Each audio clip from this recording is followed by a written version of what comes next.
My name's Joseph Burton, and for assignment one, I'm going to be speaking about how children with special needs may not be receiving appropriate academic accommodations as prescribed by their individual education plans.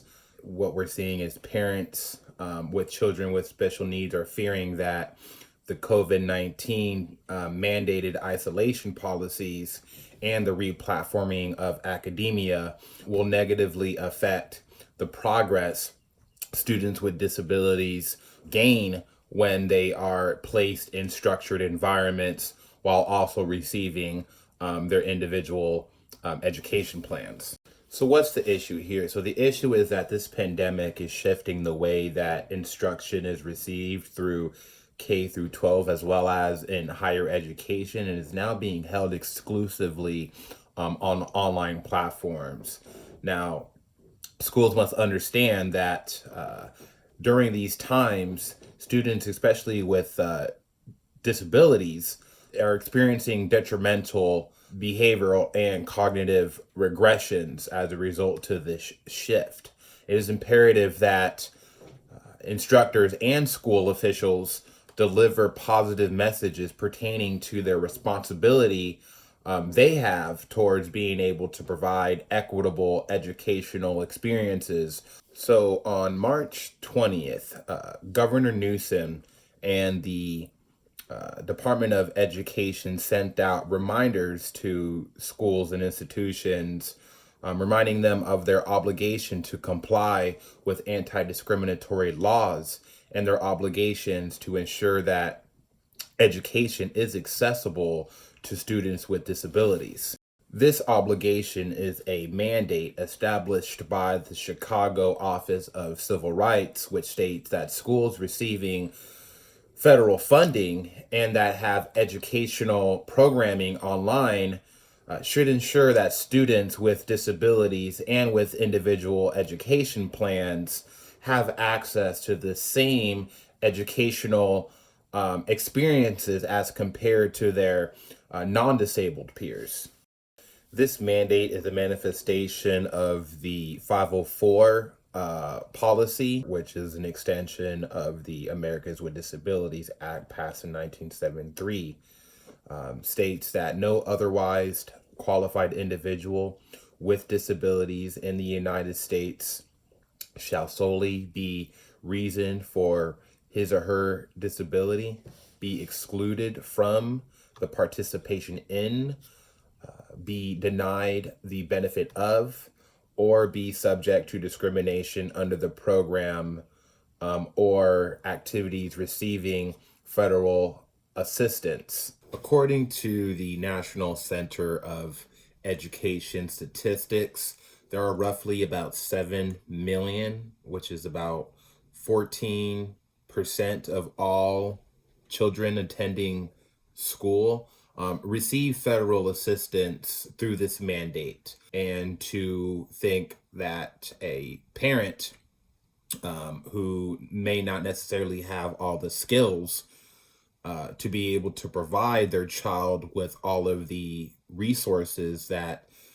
they may need to be successful in academia is presenting a challenge and causing a lot of stress for a lot of parents. Now, during the beginning stages of the crises, in lieu of being sued, knowing that the school may not be equipped enough to provide adequate services to these parents and their children, some institutions thought of the idea of simply canceling school altogether.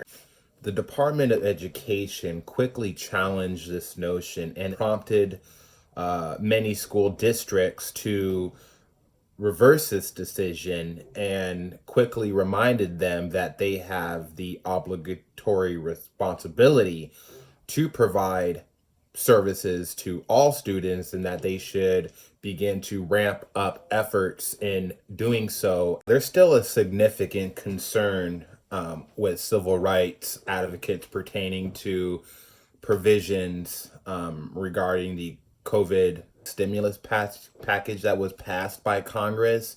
In Congress's relief package, there includes some language that would potentially waive requirements that school districts have in terms of being able to provide free and appropriate education to children with disabilities. Now, the final decision regarding these provisions is in the hands of Betsy DeVos right now, and she currently has 30 days to report back to the Department of Education regarding suggestions that can be made to make sure that schools have the bandwidth to be able to provide adequate resources to children with special needs. So, what's being done about this issue facing children with special needs in regards to appropriate education during the COVID-19 crises? Outside of Department of Education giving their suggestions, there are many disability-related modifications and services that may be effectively provided online. And these may include things like, for instance, extensions on assignments, video conferencing, while also providing closed captioning for some folks who may be having auditorial challenges. It is important that parents and schools, educators work intimately together to figure out what is appropriate and what would work and what's feasible in terms of being able to provide adequate services. So many parents voice concerns regarding, okay, what about my child's IEP? How are we going to go about facilitating or meeting the plan? So the Department of Education is still enforcing that IEPs must be reviewed annually, but given light of the current situation with COVID-19, Department of Education is being pretty flexible in terms of extending education plans and the time that educators have to review individual plans with parents and their IEP teams. During this time, parents and IEP teams may agree to still conduct IEP meetings through virtual platforms. So the Department of Education certainly acknowledges that these are difficult times, especially for parents with children who have children with special needs. However, they also stress that it is imperative that parents be creative in terms of identifying strategies that will allow their student to meet IEP timelines and requirements. It's also important to note that parents have the right to refuse certain kinds of accommodations or have the right to suggest to the IEP teams of strategies that they feel strongly about that would potentially benefit their child. So at this time, there is a lot being done to try and support families who have children with special needs.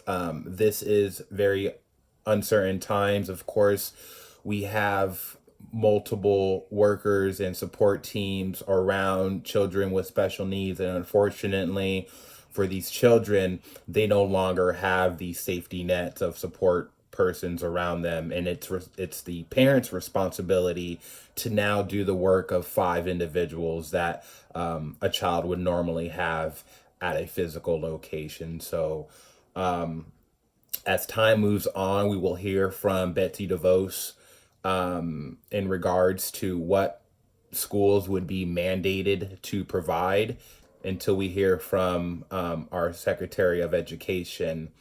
A lot of educators are certainly on standby right now.